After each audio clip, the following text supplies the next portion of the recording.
Radio Classique, l'invité de l'économie. L'invité de l'économie sur Radio Classique. Bonjour Thierry Petit. Bonjour. Vous êtes donc le cofondateur et directeur général de showroomprivé.com numéro 2 du déstockage en ligne en France, déstockage surtout de vêtements de marque. Alors vous avez créé showroomprivé.com il y a un peu moins de 10 ans.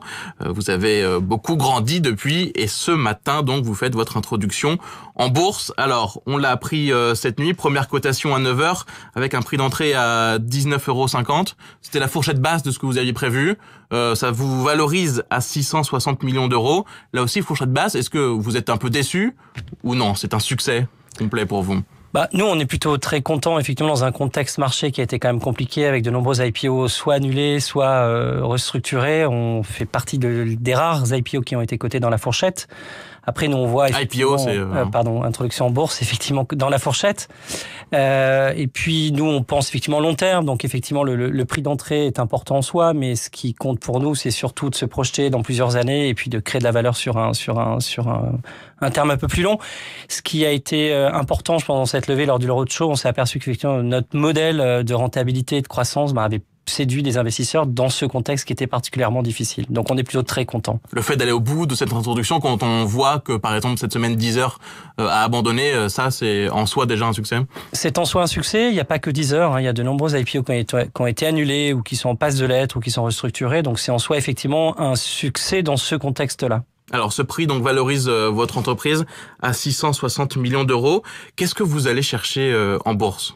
La bourse, c'est comme changer de statut. Alors, je vais pas dire que c'est devenir adulte, mais parce que j'espère qu'on va garder toujours la folie et puis l'énergie de notre enfance, j'ai envie de dire. Mais c'est un moyen de gagner en visibilité, en notoriété, pour attirer encore plus de partenaires, de marques, de talents.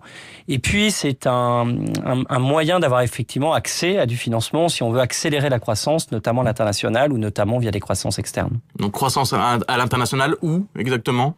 Alors on est effectivement très focus sur l'Europe, déjà parce que l'Europe est un marché de marques. Si vous considérez la France, l'Espagne et l'Italie, vous avez à peu près 90% des marques de mode les plus désirables dans le monde. Donc si vous voulez vous développer et attirer plus de clients, il faut être fort dans ces pays.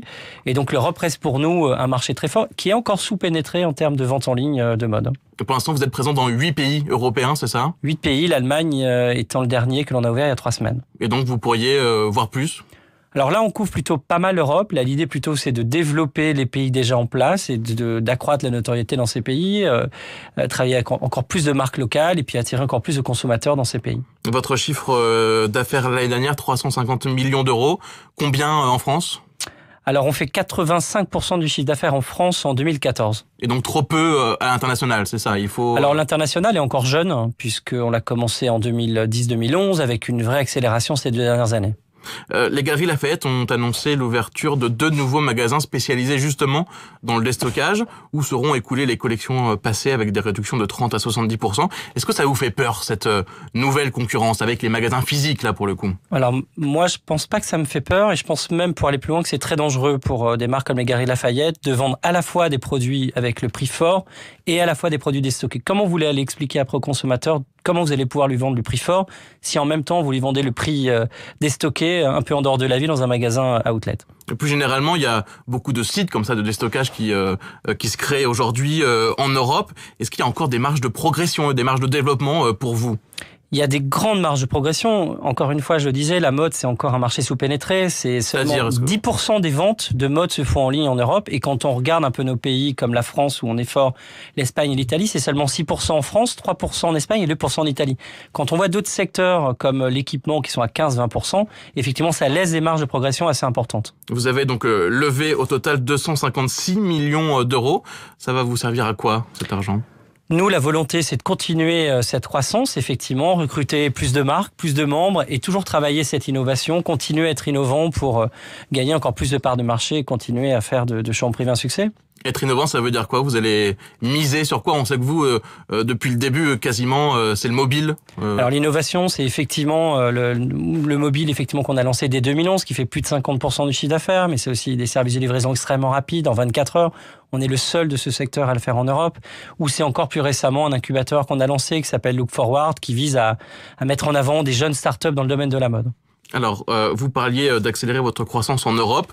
Il y avait justement cette semaine une conférence numérique organisée par François Hollande et Angela Merkel. Qu'est-ce qui manque aujourd'hui aux startups pour s'imposer en Europe et pour accélérer leur développement ? Moi, je trouve qu'il ne manque presque rien quand on regarde actuellement le tas de sociétés, notamment françaises, les Blablacar, les Sigfox, les vestiaires collectifs, les showrooms privés, qui lèvent des sommes assez fortes et importantes, avec des gens qui ont une énergie absolument colossale, avec une volonté de se développer à l'international. Et moi, j'ai envie de dire qu'avant, pour conquérir le monde, entre guillemets, il fallait partir de France. Là, maintenant, on peut le faire de France. Et je trouve qu'on est dans un momentum assez rare. Et en tout cas, on espère que nous, l'entrée en bourse va donner envie à nos petits copains pour continuer ces développements européens. Il manque pratiquement rien, mais donc il manque encore un petit peu. C'est quoi ce petit peu ? Qu'est-ce qu'on peut améliorer ? Moi, en tant qu'entrepreneur, je préfère voir la dynamique des choses plutôt que ce qui nous manque. Donc, du coup, je trouve plutôt qu'on est dans une belle dynamique avec des gens qui ont envie d'entreprendre et envie de développer leur boîte à l'international.